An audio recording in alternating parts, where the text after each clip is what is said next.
friends, Krista here. Thanks for stopping by Books and Jams. Today it's time for my September book haul. I have a ton of books to show you as usual, but the fun thing is that most of them, well, a good chunk of them are from the book swap group that I'm a part of on Facebook. I just love that group. So I was able to trade out some of my unhaul books and order some new ones, or get some new ones from that group, or I just purchased them. People sell some of their unwanted books on there as well. So that is where a good chunk of them come from. This first stack, however, is from last weekend when I did, or 2 weekends ago maybe, when I did my thrift store extravaganza. I have a vlog from a Booklist Thursday that is a one-day, I read a book in one day, and during that day I also went to 4 different thrift stores. And so this first stack, I didn't realize how much I got that day, but this first stack is from that day. And I already showed you most of them, so I'm just going to kind of go through very quickly. The first chunk of 1, 2, 3, 4, 5, 6 are all middle grade books. So I have Hatchet by Gary Paulson, a Newbery winner that I didn't have yet. Same with Island of the Blue Dolphins by Scott Odell, and Rebecca of Sunnybrook Farm by Kate Douglas Wiggin. The View from Saturday by E.L. Konigsberg. Gone Away Lake, which is a Newbery Honor book by Elizabeth Enright. And then the last one is For the Kid That I Nanny, Frindle by Andrew Clements. This is a nice little book that I think that he's going to really enjoy. I need to leave that out so I can bring it to work tomorrow. Also on that day, I purchased The Reader on the 627, which I've never heard of before, and I'm not even going to try to say that French name. But this is about a guy who works at a publishing industry, in the publishing industry. He's not thrilled about his life, and on the train home every day, he reads from manuscripts that were on the throwaway pile or whatever. So something bookish. I'm excited about that. The Little French Bistro by Nina George. She wrote The Little Paris Bookshop, which I haven't read yet, but have. And The Poisonwood Bible, which is a historical fiction that is pretty old-ish, but pretty well talked about, and I've just never read it, by Barbara Kingsolver. I've actually never read anything by Barbara Kingsolver, so this is a chunkamunka. I don't think I'll read it anytime soon, but I do have it now for whenever whenever I get to it. I grabbed a thriller, Don't You Cry by Mary Kubica.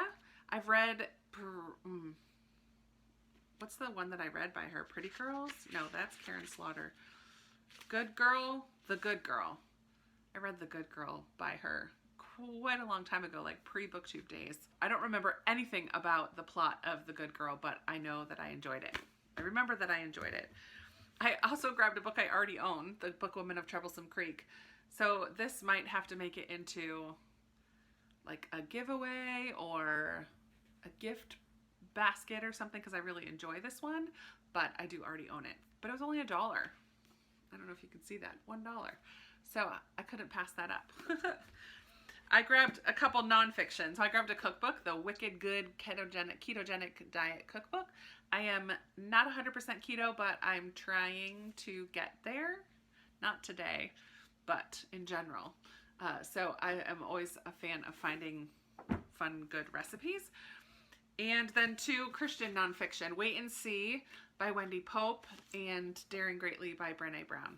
So I'm excited about all of those thrift store finds. My book of the month, I chose 2 books this month. The first one I'm so excited to read is Transcendent Kingdom by Yaa Gyasi. She wrote Homegoing, which I loved, and I think this is quite different from that first one, which was her debut. This one deals with the intersection of science and faith, and a young girl named Gifty, or a young woman named Gifty, trying to work out the balance between those two things, I think. I haven't heard much about the actual plot of this story. It's not very long, but I've heard many people already claiming that this is going to be among their favorites from the year. So I'm really excited to get to this. I hope to read it in December. We'll see. The other book of the month that I chose is a nonfiction, Cast: The Origins of Our Discontents by Isabel Wilkerson. She wrote The Warmth of Other Suns, which I'm very eager to get my hands on. I have not read it yet. I'm so slow with nonfiction that I don't know when I'll get to this one, but I just couldn't pass it up. I feel like it's going to be an important and interesting and informative read. So I wanted to grab that one. I have a small pile of books that were sent to me this month. Beth, one of my subscribers, was talking about this book, The Book Charmer. This is one that was on my Amazon wish list by Karen Hawkins. Earlier this month I did a book about books like Shelf Spotlight.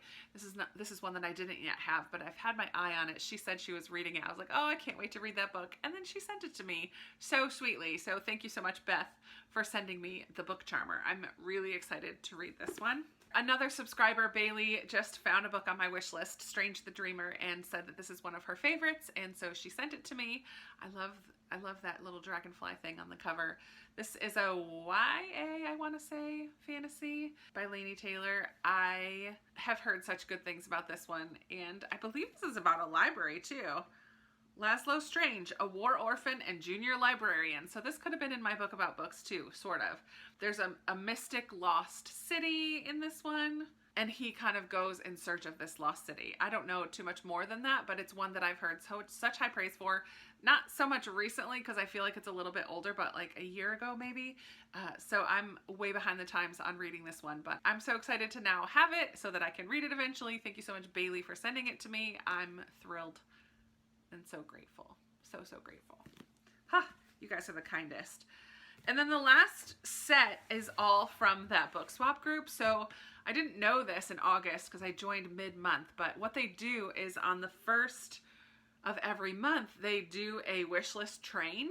So they make a post and you can hop on the train and you send the person in front of you something from their wish list and the person behind you sends you something. So the person who had my name sent me 2 books. So grateful.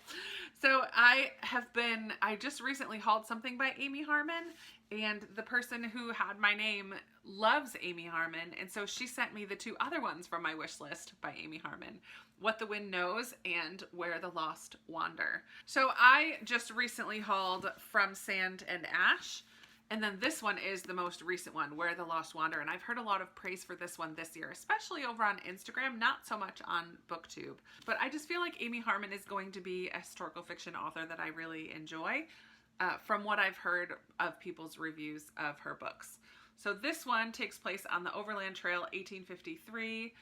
So like pioneers, life in a wagon train, tragedy strikes. This one takes place in Ireland in 1921. On the edge of war, struggle kind of for Ireland's independence. So very, very different, but I am excited to give Amy Harmon a try. I'm hoping of that. I love her. Then all of these I either swapped for or bought from that swap group. So I have 9 Perfect Strangers by Leanne Moriarty, which I have heard isn't as well loved as many of her other books. But I think this is the only one that I didn't yet own, and now I do. I already own The Rose Garden by Susanna Kearsley, but I didn't own it in this edition, and all of my other Susanna Kearsley have this spine. So because it was a swap group and I wasn't really paying too much for it, I was exchanging books, I decided to go for it. And actually Chloe from Always Booked is the one who sent this to me. So hi Chloe, thanks for The Rose Garden. Hope you enjoy the book that you got from me. I grabbed a middle grade Gregor the Overlander by Suzanne Collins, author of The Hunger Games. This is the first in a middle grade series that she wrote well before she wrote The Hunger Games. So I have only heard this talked about by Meredith on the Currently Reading podcast. I don't think I've heard anyone else ever talk about it. So I'm really excited to give this a try, at least this first book, and see what I think about her series that came out before The Hunger Games. Fun. I got 2 Beatrice Williams books. I have quite a few books by her on my shelves now. The Golden Hour. This one takes place in the Bahamas, and the Duke and Duchess of Windsor are there, and a reporter from a New York magazine comes to investigate them and write an article about them. People are just kind of obsessed in a way with this love affair that potentially could have toppled the British Empire. And it all takes place in the Caribbean paradise colonial playground of kingpins of ill-gotten empires, or so Lulu imagines. But as this reporter kind of infiltrates their circles, the social circles, and the power the powerful cabal that controls the island's political and financial affairs, she uncovers evidence that beneath the glitter of Wallace and Edward's marriage lies an ugly and even treasonous reality. So I feel like there's just going to be, as this reporter starts to investigate this wealthy Duke and Duchess from England in the colony of in the British colony at the time, she's going to come across some things that she wasn't prepared for. So I'm excited for that historical fiction. And another one by her, Cocoa Beach. This takes place right towards the end of, in the midst of and towards the end of World War I. So a little bit in France, 1917, and then a little bit in Florida in 1922. And I'm not sure what the plot line is. It's kind of a little confusing by reading the summary. So we shall have to see about that one. This is another middle grade. It just is big. It's taller and thicker than I'm used to for a middle grade. The Inquisitor's Tale, or Three Magical Children and Their Holy Dog by Adam Gidwitz.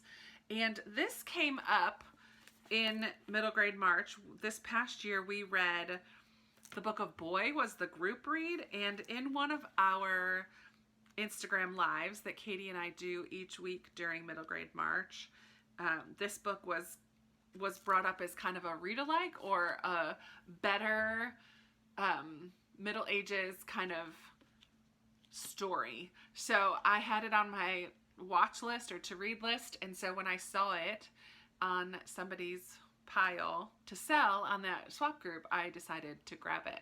So this is, I don't know the story at all. It's set in 1242. Travelers gather at a small French inn. Perfect night for a story, and everyone in the kingdom is consumed by the tale of three children.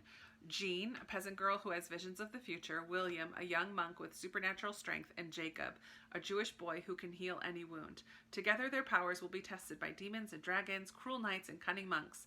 From small villages to grand banquet halls, these three unlikely friends and their faithful greyhound are chased through France to a final showdown in the waves at the foot of the Abbey Fortress of Mont Saint-Michel. I'm excited about this. There's a lot of kind of illustration on the edges of the page. I don't think there's any like full-on illustrations, but there's a lot of detail that makes this just a lot of fun. And it's not like set. Each one is a little different, so I have a feeling it's going to go along with the story. Some of them are pretty elaborate. So I'm not really sure about this one, what it's going to be about, but I am excited to give it a go. Add it to my middle grade shelf. My pile is getting big next to me here. And two left. I grabbed a JoJo Moyes. This was originally published in 2004, so I'm not sure why I had the feeling that it came out last year. But The Peacock Emporium. This takes place in the 60s. A beautiful, spoiled, out-of-control girl named the Last Deb, nicknamed the Last Deb. And then 35 years later, Susanna Peacock is struggling with her notorious mother's legacy. So it's her daughter, I suppose. The only place Susanna finds comfort is in the Peacock Emporium, the charming coffee bar and shop she opens that soon enchants her little town. But only by confronting both her family and her innermost self will she finally reckon with the past and discover that the key to her history and her happiness may have been in front of her all along. That sounds like a little bit of a family drama. A crazy mom and her daughter who is embarrassed by her. Let me know if you've read this one and what you thought of it. And finally, I have, well, not finally, I almost forgot about this one. This is another one I found at those thrift stores 2 weekends ago. The 1, 2, 3s of Creative Doodling. I just thought this would be a fun book to like play around with. It has like designs and lettering and different types, different fonts to try, different stars, clouds, swirly gigs, and doodads. I just feel like that's going to be a cutesy little book to try to play around with here and there. And finally, I have just a contemporary romance, Always the Bridesmaid by Lindsay Kelk. I don't know anything about this. One best friend is in a wedding countdown while the other is heading for marriage meltdown. And as Maddie juggles her best chance at promotion in years with Bridezilla texts and late night counseling sessions, she starts to wonder, is it time to stop being the bridesmaid? Just sounds like a fun wedding rom-com. I'm sure along the way there's going to be some kind of a romance in there. So that is it. I am not going to try to hold these up because there are quite a few of them. But I would love to hear from you if you've read any of these books. What do you think of them? Which ones should I move to the top of my list? I can't link that swap group down below because it is such a private, but if you are on Facebook and you're interested in being a part of it, just send me a little email or a message down below and we can become friends on Facebook, and then I can add you to the group. I will link down below lots of other things, so check out all the things that I put in the description. And as always, I love chatting with you guys in the comments, so feel free to leave comments and let's talk about these books or about anything else you want to talk about. And that's all for today. I'll be talking to you in another video very soon. Bye.